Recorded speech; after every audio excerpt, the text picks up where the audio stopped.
Bonjour à tous, j'espère que vous allez bien. Bienvenue pour ce nouveau numéro du Petit Exo de Colle, aujourd'hui numéro 118. C'est pour ce numéro, je vous propose un peu d'analyse où nous allons étudier des limites uniformes d'une suite de fonctions polynomiales, mais cette fois-ci surtout R, l'énoncé précis du jour. Et donc le suivant, soit f une fonction continue de R vers R, limite uniforme d'une suite de fonctions polynomiales sur R, on veut démontrer que f est alors polynomial. Cet exercice a plusieurs échos. Alors la première chose que j'aimerais dire, c'est quand même que cet exercice peut s'attaquer en deuxième année de classe préparatoire à condition d'avoir donc le background suffisant et notamment les notions de convergence simple et uniforme d'une suite de fonctions. Je pense que c'est le minimum syndical pour attaquer cet exercice. Mais cet exercice fait écho à plusieurs choses. Le premier écho que vous devriez avoir en tête, surtout en voyant ce résultat-là, c'est le théorème de Weierstrass. Alors le théorème de Weierstrass, il dit quoi? Il dit que n'importe quelle fonction continue sur un segment, c'est là la différence, donc c'est-à-dire pour n'importe quel A et B réel, et pour n'importe quelle fonction continue sur le segment AB à valeur réelle, il existe une suite de fonctions polynomiales. Alors je vais me permettre, pour simplifier, d'écrire R coch X pour fonction polynomiale de AB vers R. Donc une suite de fonctions polynomiales telles que, eh bien, nous avons une convergence uniforme de la suite Pn vers F. Je rappelle que dire qu'on a une convergence uniforme, ça veut dire que la norme infinie de Pn moins F tend vers 0 quand n tend vers l'infini. Voilà, juste pour rappel, je pense que c'est important. Donc voilà, très bien. Et donc ça, c'est ce que dit le théorème de Weierstrass. Mais là, vous voyez la grosse différence, c'est qu'ici, on travaille sur n'importe quel segment. D'ailleurs, c'est un très joli théorème qui fait partie des résultats les plus importants de deuxième année de classe préparatoire. Bien souvent, on ne le voit pas forcément tout de suite quand on travaille avec les suites de fonctions, et donc les questions de convergence limite simple et convergence simple et convergence uniforme. Mais voilà, c'est un résultat que l'on a l'occasion de croiser et qu'on peut commencer aussi à utiliser à tour de bras pour un bon nombre d'exercices, des questions d'intégrale, des choses comme ça. Bref, c'est un très très joli résultat qui peut nous permettre dans certains cas de nous ramener à faire des calculs sur des fonctions polynomiales au lieu de travailler avec des fonctions tout court, ce qui est normalement quand même une aubaine. Un autre truc que nous avons vu aussi, et je me permets de faire cette référence, nous avons vu le théorème de Chodnowski. Donc c'était l'exo de Colle numéro 118. Je vais quand même le vérifier pour être sûr que je n'écris pas une bêtise, oui en effet. Donc c'est l'exo de Colle numéro 118. Et cet exo de Colle, nous avons en fait restreint un petit peu le théorème de Weierstrass à des intervalles qui ne contiennent pas d'entiers, donc c'est-à-dire par exemple l'intervalle 0, 1, n'importe quel segment AB, par exemple inclus dans l'intervalle ouvert 0, 1. Et en faisant ça, on peut se restreindre à une suite de polynômes, mais cette fois-ci à coefficient entier, ce qui est vraiment loin d'être trivial a priori, d'atteindre vraiment carrément avec juste des polynômes à coefficient entier. Je trouve ça assez délirant comme truc. Eh bien, en se restreignant à des segments qui ne contiennent pas d'entiers, eh bien, on peut faire en sorte de atteindre n'importe quelle fonction continue à coefficient, pas à coefficient, à valeur réelle sur le segment qu'on a considéré par une suite de polynômes à coefficient entier. Voilà, je trouve ça assez rigolo. Et puis cet exercice aussi est un petit peu en lien avec d'autres exercices qu'on a déjà vus sur la convergence uniforme, et je me permets de le mentionner parce que pour un peu de révision, ça ferait pas de mal.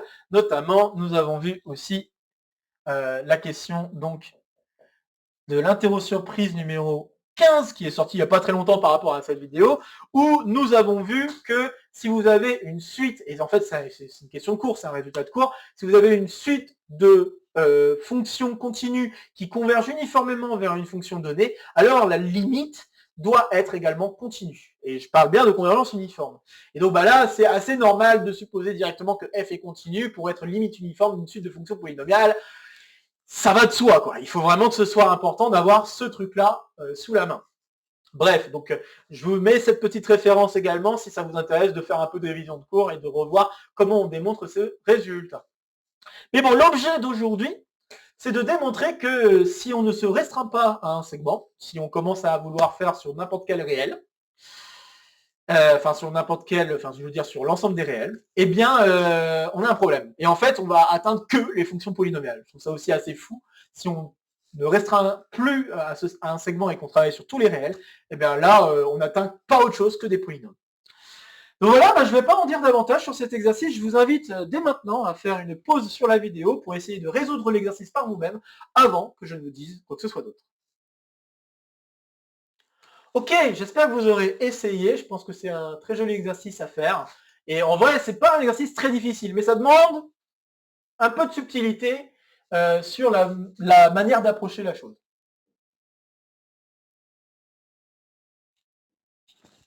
Ok. Bon, on sait que f est une limite uniforme d'une suite de fonctions polynomiales. On va tout de suite considérer la suite de polynômes. Donc, soit Pn, la suite de polynômes à coefficients réels. Encore une fois, je fais l'abus de dire que les fonctions polynomiales correspondent à des polynômes. Donc bon, bien sûr, cet abus n'est pas si méchant à faire, mais normalement, il faut faire un petit peu attention et dire fonction polynomiale et juste polynôme. Ce sont normalement des objets un petit peu différents. Mais bon, ici, on ne va pas s'embêter. Polynôme et fonction polynomiale, pour moi, c'est vraiment la même chose. Et de toute façon, si vous avez déjà vu cette question-là, c'est assez évident de faire l'amalgame entre les deux choses. Donc c'est vraiment... Il n'y a pas de mal à ça. Bref, considérons cette suite de polynômes qui convergent CVU vers F. Alors, il y a un petit truc assez rigolo à constater, c'est qu'en fait, la suite de polynômes qui est ici, est une suite de Cauchy. Car en effet, vous avez une suite de polynômes qui convergent. En fait, dès que vous avez une suite qui converge, en fait, vous avez une suite de Cauchy. Alors, qu'est-ce que j'entends par là? J'entends que pour n'importe quel epsilon positif, il existe un grand N entier naturel, tel que pour n'importe quel N et P plus grand que grand N, la norme infinie de Pn avec Pm est inférieure ou égale à epsilon. Comment on démontre ça? Donc ça c'est justement le fait d'être de Cauchy. Comment on démontre ça? Ici, c'est pas difficile et c'est en fait un raisonnement assez général entre suite convergente et suite uniforme. D'ailleurs, ça me fait penser qu'il y a un petit exode-call que nous avons fait il y a longtemps de ça, parlant justement d'une équivalence entre suite de Cauchy et suite convergente, ouais, c'est ça. Une équivalence qui n'est valide que si on travaille sur un espace complet, bien sûr. Mais c'est une équivalence que nous avons démontrée dans le cadre où on travaille avec les réels, avec la valeur absolue. Et je remettrai cette référence en description si ça vous intéresse. Je ne l'ai pas en tête là tout de suite, mais je sais que c'était un petit exode-call et je le mettrai en lien si ça vous intéresse de revoir ça. Mais bon, ici je vais le faire très rapidement. Donc pour redémontrer ça, il suffit juste de dire, ok, je prends un epsilon positif. Et donc pour epsilon sur 2, hein, j'écris ce qui me vient en tête. Pour epsilon sur 2, je peux écrire la chose suivante. Il existe un entier grand N, tel que pour n'importe quel N supérieur ou égal à ce grand N, nous allons avoir la différence norme infinie de Pn avec F qui est inférieure ou égale à epsilon. Donc maintenant, si je prends epsilon sur 2, je veux dire. Donc si maintenant je prends N et M, deux éléments plus grands que grand N, N et P, pardon, parce que je vais quand même suivre ce que j'ai écrit, plus grand que grand N, alors je peux m'amuser à regarder la norme infinie de Pn avec Pm. Cette norme infinie, c'est une norme, donc on peut utiliser les inégalités triangulaires, et ce qu'on va faire, c'est tout simplement Pn moins F moins Pn P. Encore une fois, j'ai mis Pm, mais c'est... Et je peux même pas mettre PP, en fait, je suis bête. Je viens de penser. Donc, finalement, c'est bien de mettre M, quoi. Comme quoi, mon cerveau, tout de suite, il a bugué en disant PP, c'est pas très bien. Donc PM, voilà, c'est bien. Donc on va laisser PM finalement. Donc PM, voilà, moins PM, moins F, comme ceci. Et on utilise l'inégalité triangulaire sur la norme pour avoir norme de Pn moins F infini plus norme de PM moins F infini. Et ces deux choses-là étant plus petites que epsilon sur 2, on conclut que tout le truc est plus petit qu'epsilon. Voilà. Pas difficile de vérifier qu'une suite de Cauchy, donc une suite convergente est de Cauchy. C'est beaucoup moins facile de vérifier dans l'autre sens, en général. D'accord? Et justement, vérifier l'autre sens, c'est montrer que l'espace qui est en jeu est un espace complet. Là, ici, j'ai pas besoin de l'autre sens, hein. Clairement pas. Mais, je vous le dis, ça a vraiment des gros intérêts topologiques en soi. Bref, donc nous avons réussi à démontrer qu'en fait, peu importe l'epsilon que l'on prend, on va avoir ceci. Et bon, si en particulier, on prend epsilon égale 1,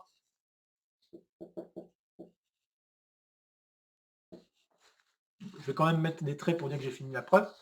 Donc, en prenant epsilon égale 1, On a alors que qu'il existe donc un grand N qui va maintenant être fixé, tel que pour n'importe quel N et M supérieur à ce grand N, la différence entre Pn de X et Pm de X, elle est inférieure ou égale à 1. Donc ça pour tout X d'ailleurs, hein. Pour tout X réel. Et là, si on réfléchit un petit peu, Pn moins Pm, c'est un polynôme. Qu'est-ce que vous pouvez me dire du degré de ce polynôme? Eh bien, via ce que je viens d'écrire, on peut montrer que le polynôme est constant. En effet, donc, or, Pn moins Pm, c'est un polynôme. Si le degré de ce polynôme était supérieur ou égal à 1, on aurait alors la valeur absolue, ou la norme, peu importe, mais la valeur absolue de Pn de x moins Pm de x, qui tendrait vers plus infini quand x tend vers plus infini. Ou moins infini même, c'est pareil. Il suffit de regarder le coefficient dominant. D'accord, hein, les problèmes de forme indéterminée, tout ça, vous mettez ce qu'il faut en facteur, etc. Bref, vous avez un truc qui va tendre vers plus infini. Or là, ce qu'on est en train de dire, c'est que c'est borné ce truc-là. Donc c'est impossible ce que je viens d'écrire. Contradiction. Ce qui veut dire alors que le degré de Pn moins Pm, c'est toujours égal à 0. Autrement dit, Pn moins Pm sont distincts à une constante près. Et donc je pourrais refaire le même argument en prenant petit n égale grand N et conclure en fait que, d'où, en prenant, on va essayer de faire un petit peu attention à l'écriture quand même, hein, parce que bon, je vois que j'écris un peu vite, mais en prenant, et du coup ça peut devenir illisible, donc en prenant petit n égale grand N, on a, pour tout m plus grand que grand N, l'existence d'une constante Cm appartenant à, au réel, quoi, telle que on peut écrire P grand N comme étant, P petit m, je vais écrire plutôt, P petit m comme étant P grand N plus la constante.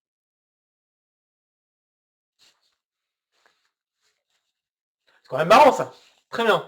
Alors maintenant que j'ai ça, on va réfléchir un petit peu et se poser la question, bon, qu'est-ce qu'il nous reste à démontrer si on veut montrer que la fonction est polynomiale? Il nous reste à démontrer que la fonction constante, elle converge, enfin la suite de constantes plutôt, converge, c'est ça que je veux dire quand je dis fonction constante. Je veux juste démontrer que la suite de constantes converge. Pour cela, je peux utiliser, et je ne l'ai pas encore fait d'ailleurs, si je l'ai fait en partie, mais je vais devoir le refaire. Là, j'ai utilisé la propriété d'être de Cauchy. Maintenant, il va falloir que je revienne sur l'hypothèse de base et remarquer alors que si je regarde en n'importe quel x, on a une convergence simple. Donc en fait, si je regarde en 0 notamment, donc en regardant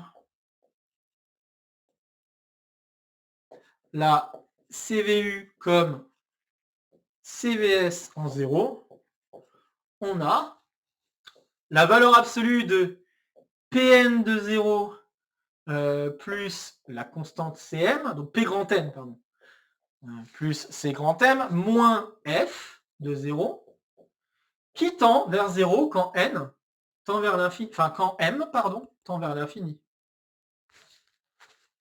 Donc on a ceci en 0, et donc ce Cm, ça veut dire que ce Cm converge, grâce à ce que je viens d'écrire. Je peux effacer ça, je pense que j'en ai plus besoin. Ainsi, Cm converge et Cm en fait tend vers, si on veut, on peut expliciter un peu, c'est Pn, P.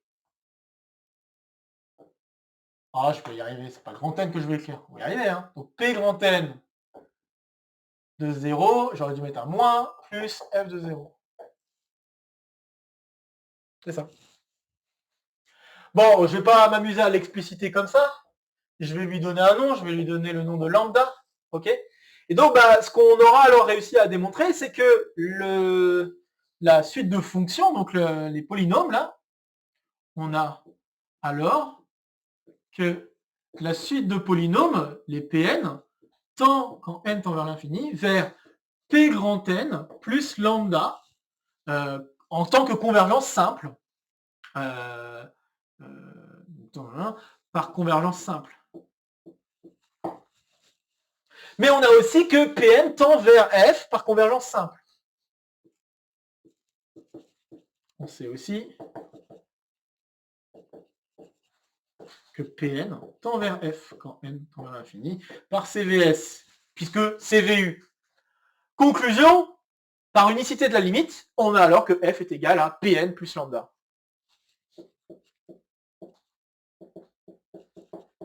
Par unicité de la limite,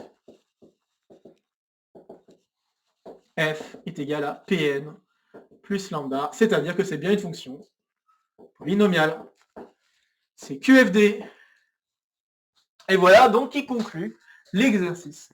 Je trouve que c'est un très joli exercice, un petit peu tordu quand même, parce que faut vraiment se poser la question, en fait, qu'est-ce qui se passe quand je regarde la soustraction entre deux polynômes qui tendent vers cette fonction f?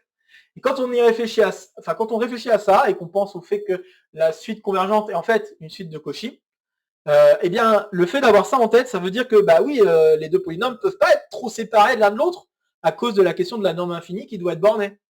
Donc, avec ça, on arrive à conclure direct que le polynôme, la suite de polynômes va se distinguer à une constante près. Reste à vérifier que la constante converge, chose qui n'est pas très difficile en utilisant une convergence simple.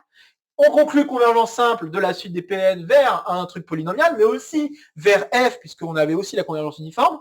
Et donc on conclut. Moi je trouve ça un peu étrange parce que c'est quand même, c'est pas souvent qu'on ait des résolutions dans lesquelles on doit faire appel à plusieurs reprises à la même hypothèse. Ici, on a dû y faire appel au moins 2 fois, voire même 3, si on va jusqu'ici, si on considère que ce truc-là, c'est aussi un 3e appel.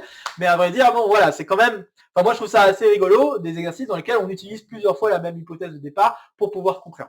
Et là, c'est exactement le cas. On l'a utilisé pour Cauchy, on l'a utilisé ici pour montrer que la suite de constantes convergeait, et enfin, pour conclure.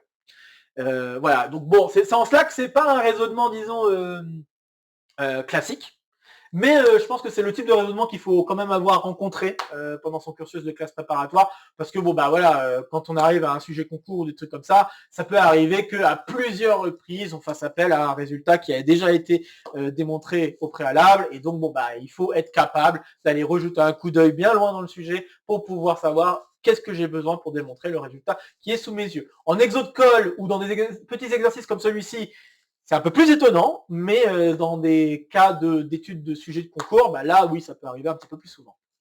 Bref, j'ai pas d'autre chose à ajouter. Donc, comme d'habitude, n'hésitez pas à partager la vidéo si vous connaissez des camarades qui pourraient être intéressés par cette vidéo ou par le contenu de la chaîne de manière plus générale. N'hésitez pas à laisser en commentaire vos questions, vos remarques, vos retours concernant cet exercice. Ça fait toujours plaisir. Ici, ça sera pour me soutenir. Ici, ça sera pour vous abonner. N'oubliez pas d'activer la clochette. De nouvelles vidéos vont se proposer à vous pour continuer à faire le tour de la chaîne. Et sur ce, je vous retrouve très vite pour de prochaines aventures mathématiques. Portez-vous bien et à très bientôt. Salut à tous!